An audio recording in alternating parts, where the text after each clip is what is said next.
Indulekha കൺതുറന്നു ഇന്നുരാവും സാന്ദ്രമായി.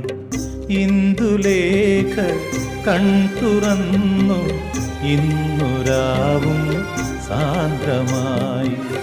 Indrajalam മെല്ലെയുണർത്തി മന്മഥന്റെ തേരിലേറ്റി. Indrajalam മെല്ലെയുണർത്തി മന്മഥന്റെ തേരിലേറ്റി. Indulekha കൺതുറന്നു ഇന്നുരാവും സാന്ദ്രമായി.